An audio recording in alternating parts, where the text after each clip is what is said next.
जय श्री हरि विष्णु मित्रों। आज मैं आपके लिए लेकर आई हूँ माघ महात्म्य का 19वां अध्याय। वह पांचों कन्याएं इस प्रकार विलाप करती हुई बहुत देर तक प्रतीक्षा करके अपने घर लौटी। जब घर में आई तो माताओं ने कहा कि इतना विलंब तुमने क्यों कर दिया। तब कन्याओं ने कहा कि हम किन्नरियों के साथ क्रीड़ा करती हुई सरोवर पे थी और कहने लगी कि आज हम थक गई हैं और जाकर लेट गईं। वशिष्ठ जी कहते हैं कि इस प्रकार आशय को छुपाकर वह विरह की मारी पड़ गईं। उन्होंने घर में आकर किसी प्रकार की क्रीड़ा नहीं की। वह रात्रि उनको एक युग के समान बीती। सूर्य नारायण के उदय होते ही वह अपने आप को जीवित मानती हुई माताओं की आज्ञा लेकर गौरी पूजन करने वह कन्याएं वहां पर जाने लगी। उसी समय ब्राह्मण भी स्नान करने के लिए सरोवर पर आया। उसके आने पर कन्याओं ने वाह वाह किया, जैसे कमलिनी प्रातः काल सूर्योदय को देखकर कहती हैं।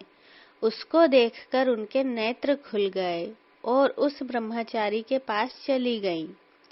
आपस में एक दूसरे का हाथ पकड़कर चारों तरफ से उसको घेर लिया और कहने लगी कि मूर्ख, उस दिन तू भाग गया था लेकिन आज नहीं भाग सकता। हम लोगों ने तुमको घेर लिया है।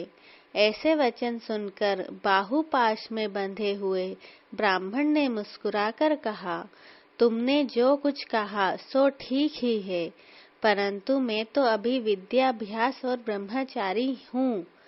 गुरुकुल में मेरा विद्याभ्यास पूरा नहीं हुआ है। पंडित को चाहिए कि जिस आश्रम में रहे उसके धर्म का पालन करे। इस आश्रम में विवाह करना धर्म नहीं समझता।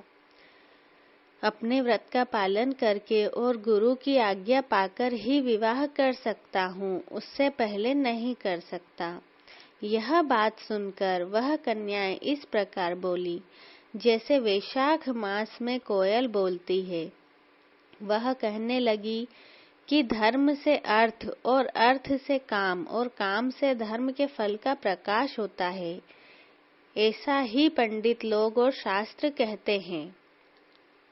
हम काम सहित धर्म की अधिकता से आपके पास आई हैं, सो आप पृथ्वी के सब भोगों को भोगिए। उस ब्राह्मण ने कहा कि तुम्हारा वचन सत्य है, किंतु मैं अपने व्रत को समाप्त करके ही विवाह कर सकता हूँ, पहले नहीं कर सकता। तब वे कन्याएं कहने लगी कि तुम मूर्ख हो। अनोखी औषधि, ब्रह्मा बुद्धि, रसायन सिद्धि, अच्छे कुल की सुंदर नारियां तथा मंत्र जिस समय प्राप्त हो तब ही ग्रहण कर लेना चाहिए। कार्य को टालना अच्छा नहीं होता। केवल भाग्य वाले पुरुष ही प्रेम से पूर्ण, अच्छे कुल से संपन्न, स्वयंवर चाहने वाली कन्याओं को प्राप्त होते हैं। कहाँ हम अनोखी नारियां, कहाँ आप तपस्वी बालक। यह बेमेल का मेल मिलाने में विधाता की ही चतुराई है। इस कारण आप हम लोगों के साथ गंधर्व विवाह कर लें।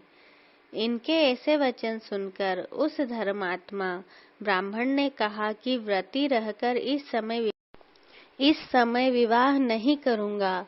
मैं स्वयंवर की इच्छा नहीं करता। इस प्रकार उसके वचन सुनकर उन्होंने एक दूसरे का हाथ छोड़कर उसको पकड़ लिया। सुशील और सुस्वरा ने उसकी भुजाओं को पकड़ लिया। सुताना ने आलिंगन किया और चंद्रिका ने उसका मुख चूम लिया। परंतु फिर उसने क्रोधित होकर उनको श्राप दिया कि तुम डायन की तरह मुझसे चिपटी हो, इस कारण पिशाचिनी हो जाओ। ऐसे श्राप देने पर वह उसको छोड़कर अलग खड़ी हो गई। उन्होंने कहा कि हम निरपराधियों को वृथा क्यों श्राप दिया। तुम्हारी इस धर्म ज्ञाता पर धिक्कार है।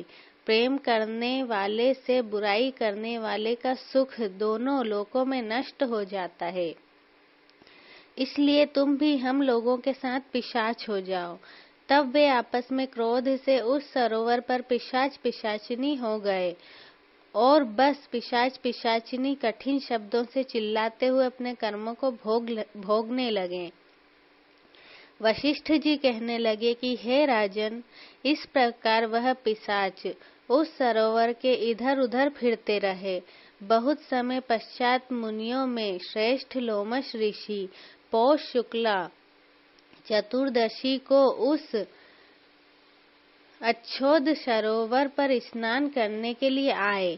जब क्षुधा से दुखी इन पिशाचों ने उनको देखा तो उनकी हत्या करने के लिए गोल बांधकर उनको चारों तरफ से घेर लिया। वेद निधि ब्राह्मण भी वहां पर आ गए और उन्होंने लोमश ऋषि को साष्टांग प्रणाम किया। वे पिशाच ऋषि के तेज के सामने ठहर न सके और दूर जाकर खड़े हो गए। वेद निधि हाथ जोड़कर लोमश ऋषि से कहने लगे कि भाग्य से ही ऋषियों के दर्शन होते हैं। फिर उन्होंने गंधर्व कन्या और अपने पुत्र का परिचय देकर सब वृत्तांत सुनाया और कहा कि हे मुनिवर, यह सब